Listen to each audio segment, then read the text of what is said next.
यवतमाळच्या दिघी येथे तानापोळा उत्साहात साजरा करण्यात आला।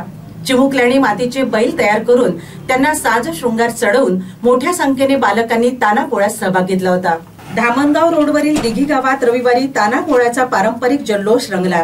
गावातील शेकडो बालकांनी या सणात उत्साहाने सहभाग नोंदविला। विशेष म्हणजे बालकांनी स्वतःच्या हातांनी घरी तयार केलेल्या मातीच्या बैलजोड्या या ठिकाणी प्रदर्शित केल्या।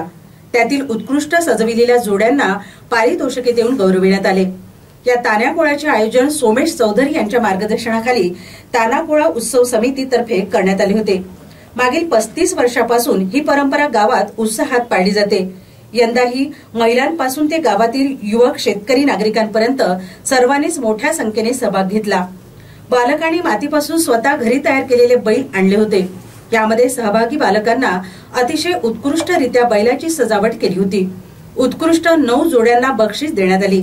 यामध्ये संस्कृती सूरज बंसी, अश्विन बांबल निर्भय सहारे, पूर्वा कोरे, सुशांत भाकरे, मानसी भंडारकर, सार्थक सहारे, शिवम मोहिते प्रोत्साहनपर संकेत जोडीला देण्यात आले। तर झडतीसाठी शिवाज्ञा पुनसे, शिव ठाकरे, आर्यन रोकडे व इतर झडती म्हणणाऱ्यांना बक्षीस देण्यात आले।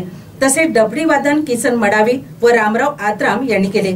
यावेळी बैल जोडीचे निरीक्षण समिती हरिभाऊ, सूरज बंसी, बाबाराव चौधरी, नामदेव भाकरे, देविदास पुनसे, गणपतराव बागडे, दीपक शास्त्री, ईश्वर काळसरपे, महादेव शेंद्रे, रामदास रोकडे, रमेश परडके, दिलीप भुसारी, मनोज कांबळे, बंटी चौधरी, सुधाकर देशमुख यांनी केले। कार्यक्रम यशस्वीतेसाठी पंकज रुणवाल, सुनील कनाके, किशोर पुसाम, सचिन बांबल, जगदीश कोरे, पंकज कावल, मंगेश चौधरी, लोकेश पुसाम, निलेश कनेरकर, संजय सहारे, यश बागडे, अभिषेक हेलोंडे, संकेत बागडे, भूषण गामंडे, संजय सुरचसे, गोपाल भुसारी, संकेत पुनसे यांनी परिश्रम घेतले। तर कार्यक्रमाला सरपंच संगीताताई काथोडे व ग्रामपंचायत सदस्य, गावातील नागरिक, महिला व युवक मोठ्या संख्येने उपस्थित होते।